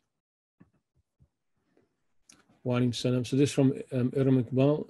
My brother would like to go to his friend's house. He'll be leading Taraweeh in his home. His friend is not social distancing as he's a key worker. Is it better for him to go to his friend's house, stay at home? Tell him that he should stay at home. The Prophet ﷺ forbade a person from exposing himself to inna min al. The Prophet ﷺ said, inna min al-qaraf at-talaf. The Prophet ﷺ said, truly part of destroying yourself is coming close to a sick person.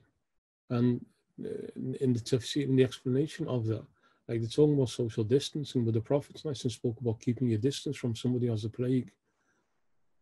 So advise him not to do that. Advise him not to do that. Allahu Akbar.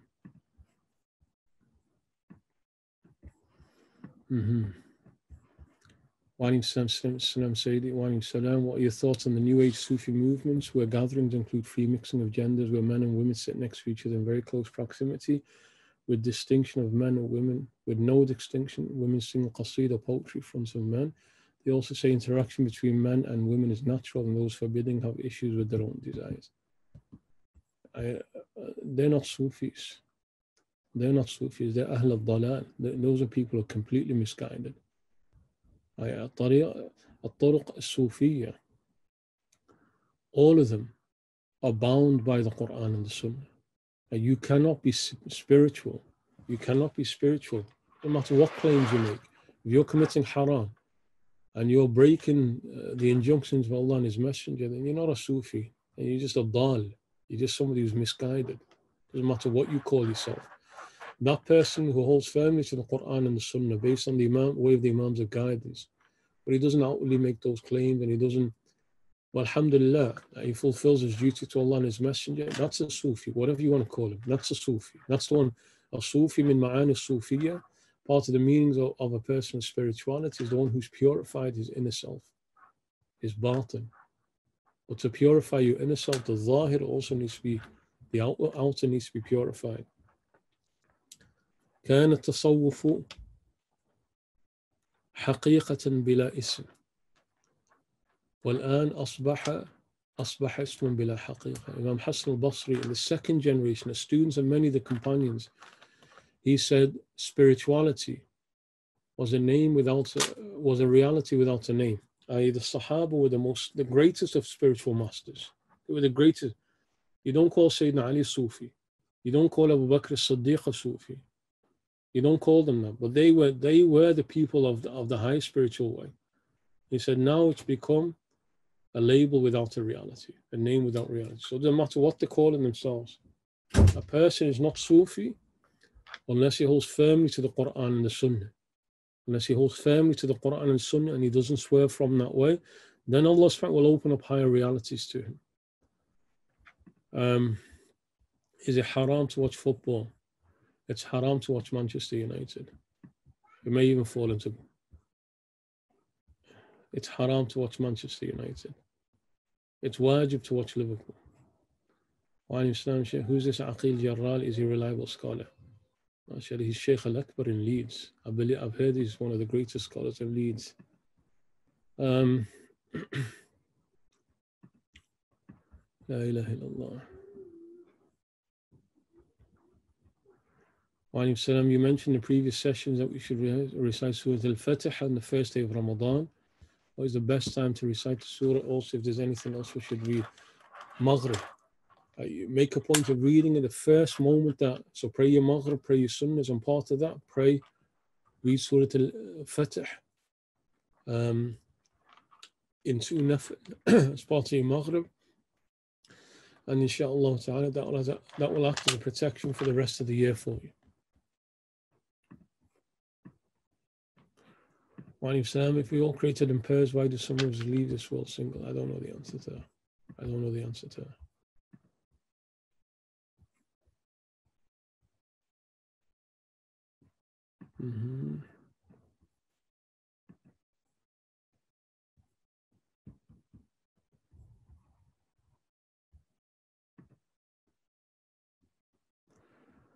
Some countries are still permitting prayers in the mosques. Some imams in Nottingham are still forcing people to go in the mosque, Imam Husnain. But given the risk of COVID-19, they're forcing congregants to have considerable gaps between each other during the prayer. I don't stand shoulder to shoulder whilst praying. Yes, it's permissible. It's not a wajib. It's not a requirement that you must stand shoulder to shoulder. And the Prophet advised to keep a distance from somebody who has sicknesses that may be contagious. The sunnah of standing close together, it's a sunnah of the jama'ah. But if you stand with gaps between you, the thing about Iblis passing through, the devil passing through and separating the hearts, that doesn't apply here. This is not because you don't want to stand next to that person next to you. It's because of a genuine concern about, and it's not just like flimsy, it's actual real. There's a real concern about passing disease. And people say it's all the will of Allah subhanahu wa ta'ala. Yes, it's all the will of Allah subhanahu, but the Prophet told us to be cautious. He taught us to be cautious. Al-akhd bil asbab wa tawakkul. Do what you're required to do, then rely on Allah subhanahu wa ta'ala. Now, if you're saying everything's the decree of Allah subhanahu wa ta'ala, then put a gun to your head and shoot yourself and then say it's all the will of Allah. Right? So there has to be caution. There has to be caution that's applied. So when there's gaps that are there between, it's not about breaking the rows. It's about just being careful with this genuine concern about contagious diseases.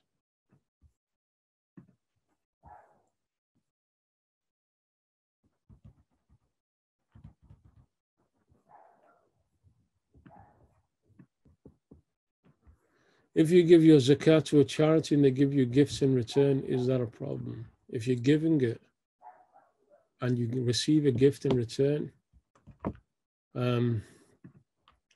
if you're giving it and you receive a gift in return, then there's no harm with that.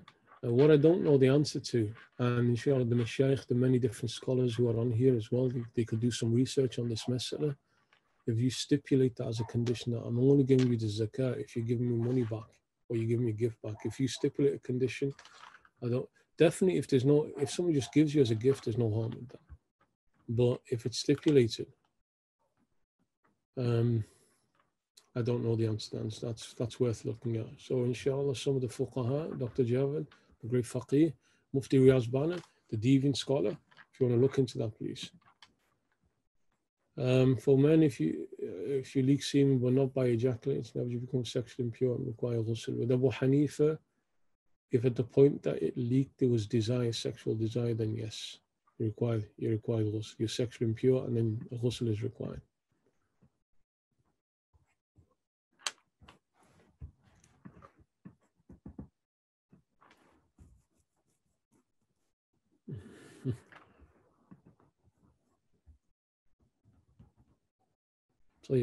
Good question.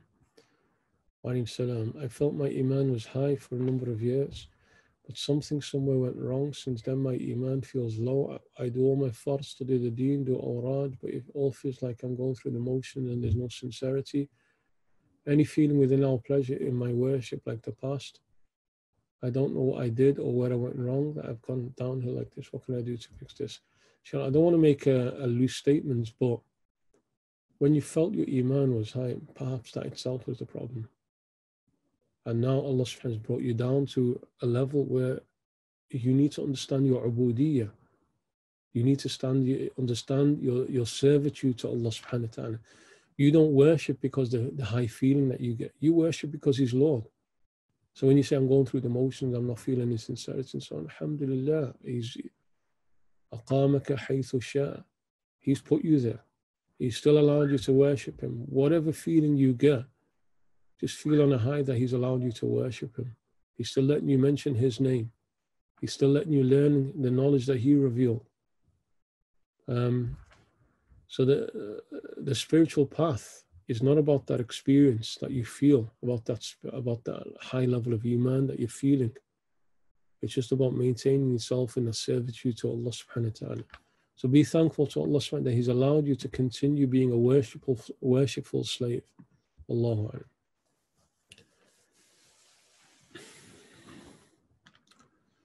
MashaAllah. So somebody is saying, when reading Salah with my wife, she says Ameen out loud at the end of Fatiha. It's okay. Absolutely, it's okay. It's Sunnah with Imam Shafi, with Imam Ahmed. It's Makruh with Abu Hanifa, and I think Imam Malik, but it doesn't affect the prayer. It's perfectly fine.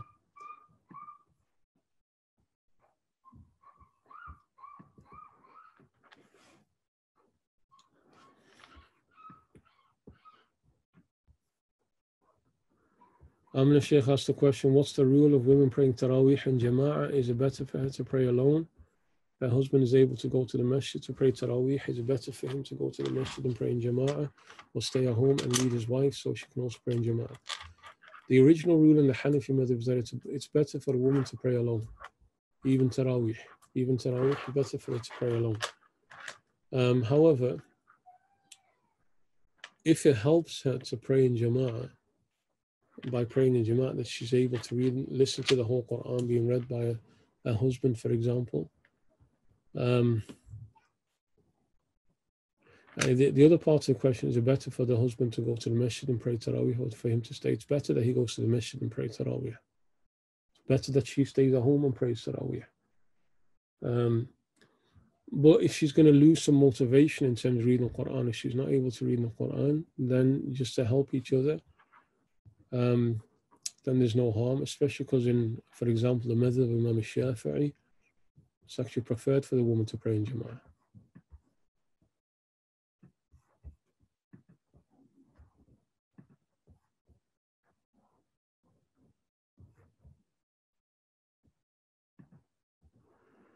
Wa alaikum salam. When giving zakah, is it allowed to specify the reason for transferring funds? For example, my parents want to pay university tuition fees for a less well-off relative, or with the intention of zakah, is this permissible? There's two ways that could happen. If you give that to the relative directly and say, you have to use this for your tuition fees, you can't put stipulations, you can't put conditions on how a person uses money. You give somebody a gift and say, I'm only giving you this on the condition you're going to use it for that. That person accepts and then can use it for whatever they want. So if that's how it's done, it's fine. The zakat is valid, but the condition doesn't hold. That relative can use it for any way they want. If, however, your parents wants to make sure that it goes on university fees, but at the same time wants to make sure they give it to a relative, but if they did give it directly, you may not use it. So the way to do that would be to tell the relative that this is zakah for you, but we'll pay directly your tuition fees. If he accepts, then that's fine. Allahu A'lam. What subjects should students of knowledge focus on? And once they've covered the basics, what are we in need of in this day and age? Hadith, fiqh, aqidah. We're in need of everything in this day and age. We're in need of everything. The first thing, and our teachers, they mentioned, the students of knowledge should not focus at the beginning upon a specific. And here we're not talking about learning how to pray. You've done your faraday, now you're moving beyond. You're a real student of knowledge. You become grounded in all sciences. And always remember, as a student of knowledge who inshallah ta'ala progress through the sciences, you don't focus on what you enjoy, because you're not learning this because of you. You're learning this because of people around you. So you should have a grasp of all sciences, of all the sciences. The takhassus, now specializing in a particular area, happens after you've got a good grounding in all of the sciences. Then you move on to specific areas. In these times, the two most important at all times, aqidah and fiqh. Aqidah and fiqh. Aqidah has a specific importance in that whenever there's an issue that people are becoming misguided on, then that needs to be dealt with. Fiqh is the one that people always need. There's always a need for people to know what's halal and haram. So both of them have a significance, but the constant need is always for fiqh. So people need to be grounded in the law so that they can guide people. Don't focus on what you enjoy, focus on what's needed. Does cleaning your ears with a cotton bud break the fast? No, it doesn't. No, it doesn't.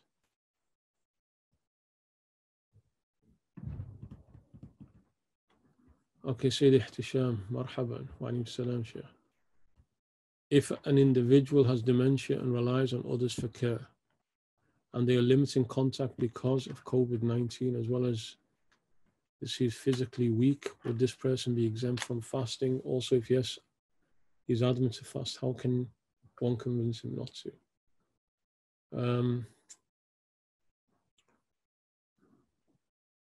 Yeah, if there's some real danger in getting, because he's getting exposed to that person and he has to take care of him, there may be an excuse to fast there. Wallahu alam.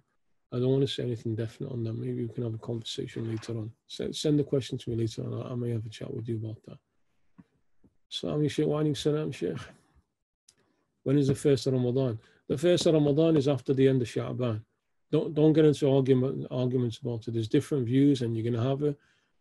Please, as people who love Allah and His Messenger, don't argue about it. Don't argue about it. Don't waste the blessings of Ramadan by spoiling it at the very beginning. Don't be amateur scholars wading into a discussion you don't even know anything about. I leave it to the people of knowledge. The ulama have always debated about matters, but they debate with adab. They debate with etiquettes, and they also debate from a position of knowledge. They know what they're talking about. So don't start entering in to something that you don't.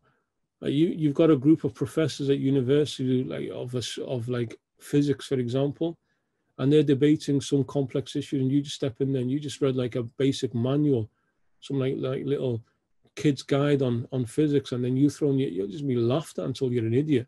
And unfortunately, we've got too many idiots right now who all think they've got a valid view on something. They're all going to shout down other people. So don't argue about things you have no knowledge of. فَاسْأَلُوا أَهْلَ الذِّكْرِ. Go with the people of knowledge that you trust, follow them, leave others who are doing something different to you. My wife doesn't pray in namaz, how do I make her pray? You can't make anybody do anything, but you have a duty to instruct her. You have a duty to instruct her.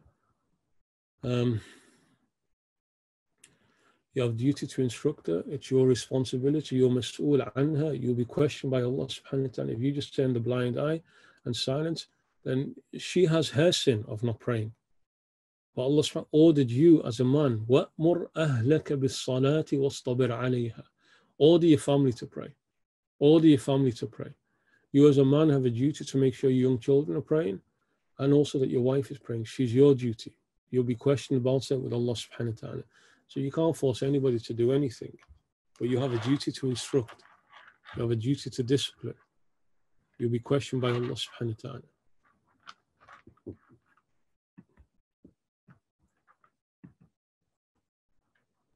Can I still follow the classes online if a woman does i'tikaf at home during the last 10 days? Yes, one of the greatest forms of knowledge. I'tikaf is about ibadah, about worship. One of the greatest forms of worship is seeking knowledge of Quran and Sunnah through the Imams of guidance. So yes, definitely. Carry on. Allahu alam. I'll answer this. And does a man need to ask his first wife to marry a second time? No, he doesn't. No, he doesn't. Don't be a fool. But no, he doesn't. There's nobody from the people of knowledge who ever said that he does.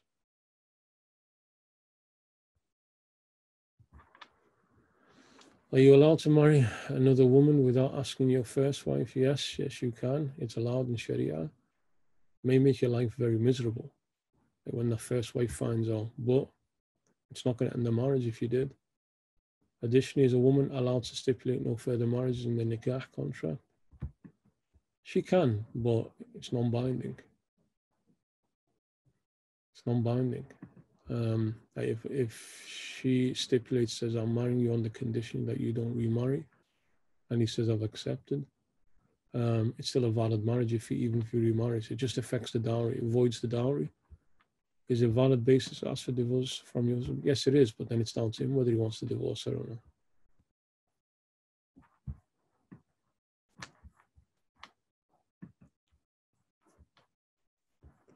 Allahu Akbar.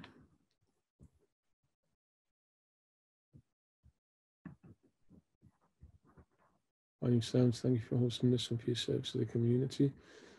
Hope you don't mind me asking who would be the best person to learn Maliki fiqh from around Bradford. I don't know Bradford. The land of the Hanafis. The land of the Hanafis, Bradford.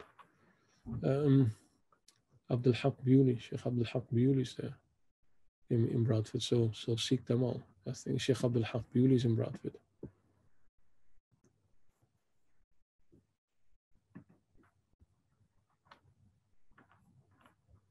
Yeah, Shaykh Abdul Haq Bewley, yeah. Allahu A'lam.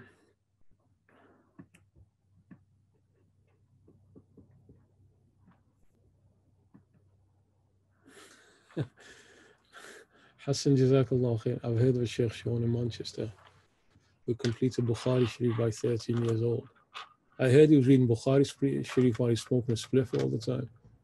I've heard of him, definitely not a spiritual guy. But if you want to debate against Shias, he's your man. Although he's got a love of Shias himself, a bit messed up.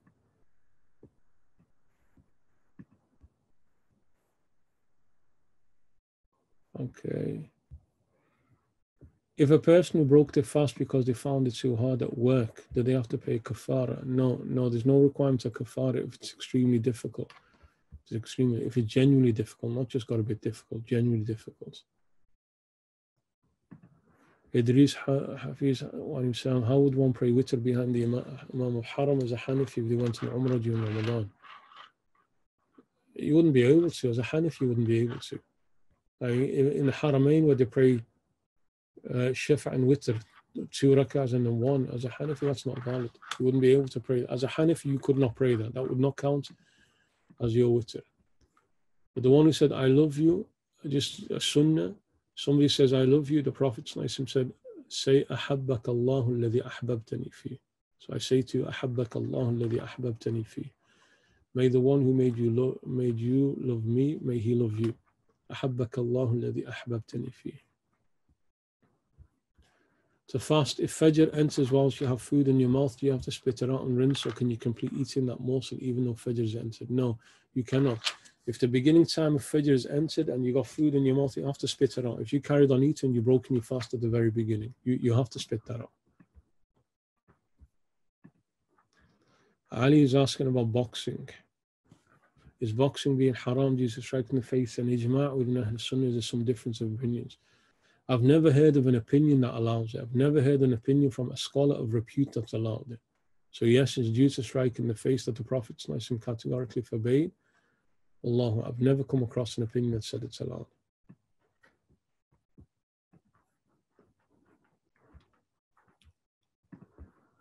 Wa alaikum salam. Anonymous attendee asks, is it better to read lots of Quran or to read more slowly with some commentary in English translation? The advice to give, try and do both. Try and your utmost. And one thing that will happen to you, once you attach yourself to the Quran, you become consistent in reading the Quran, you'll suddenly see a change in your time. Like you say, you don't have time. You do have time. You do have time. You're just using it on everything else.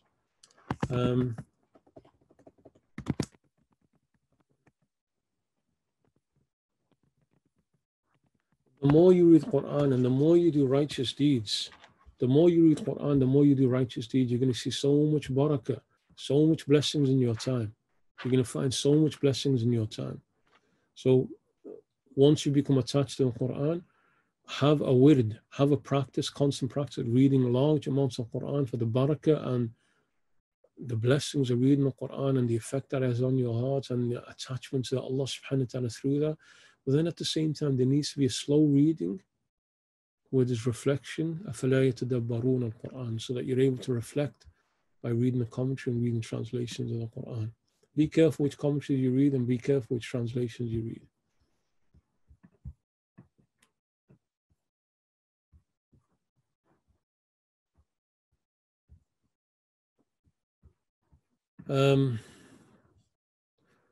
With regards to i'tikaf, is it still fard kifaya? It's not fard. I'tikaf is not fard. It's sunnah. It's a sunnah kifaya fil masjid. It's a sunnah kifaya. It's a collective sunnah in the masjid. So it's no longer a kifaya requirement because the masajid are closed. Also, can we sit at i'tikaf at home by nailing down the carpets as a waqf for the place of worship? The opinion of Habib Umar. Allah, I don't know that opinion, so you need to consult with those who mention that opinion to find out about that. Wallahu a'lam.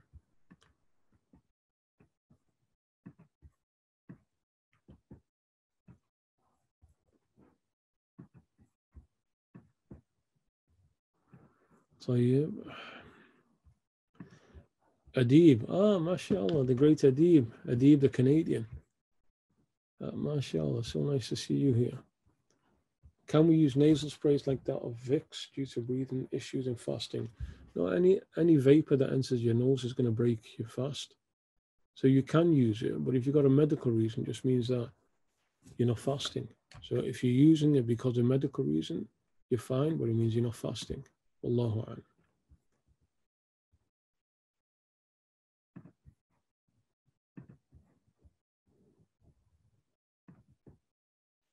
Allah. MashaAllah, can you please recite this? يا ربي دلني على الصالحين من خلقك دلني على من يدلني عليك على من يدلني عليك ويطعمني من طعام ويسقيني أو ويسقيني لا يسقيني ويسقيني من شرابك ويكحل عين قربي بنور قربك ويخبرني بما رأى عين لا تقليلا. No. So can you please recite this? If you just ask me to recite, I've read it. If you mean, are we allowed to recite? It's a beautiful dua. Adib, who's Mr. Haroon Hanif? Your worst nightmare, mate.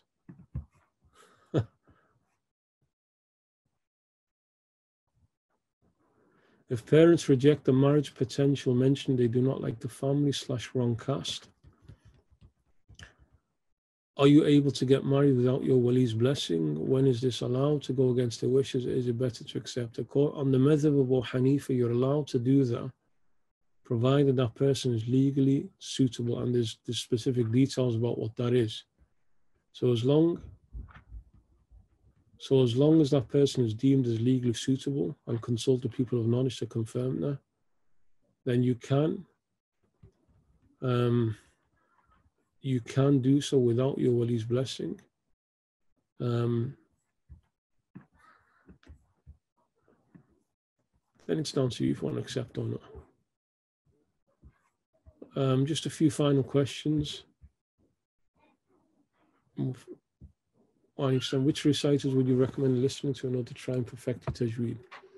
All of the teachers of Quran will always advise you, Shaykh Muhammad Khalil al-Husari. Shaykh Muhammad al-Khalil al-Husari, listen to the Masriyin. Don't listen to the Hijaziyin. Don't listen to the Imams of the Haramain in their reading. People of Quran are the people of Egypt. That's why it said, نزل القرآن بالمدينة وقرئ بمصر وكتب بالمغرب. It's said by the Imams of Quran, the Quran was revealed in Medina, it was recited in Egypt, and it was written in Morocco. Muhammad Khalil al-Husari.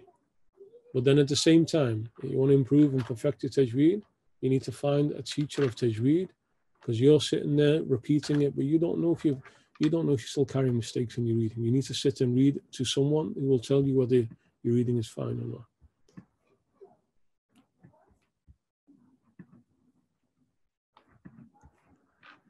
Shoni, who is Hamza Wahid? How can you introduce Hamza Wahid? He's a wobbler, that guy.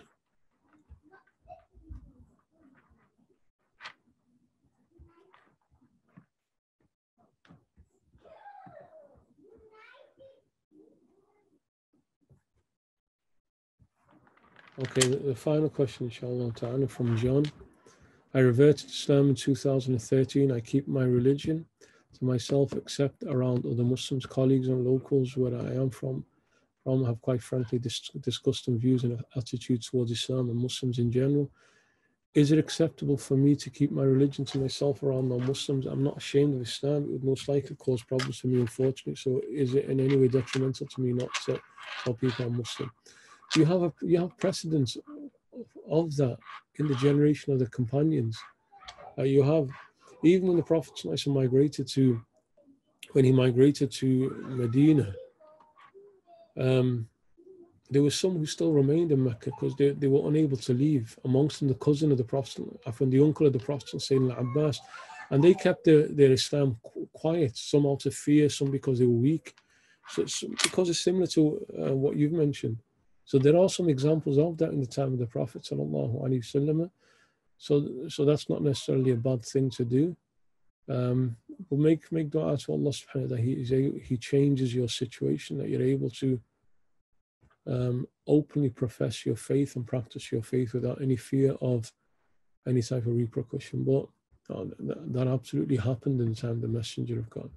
Allahu A'lam.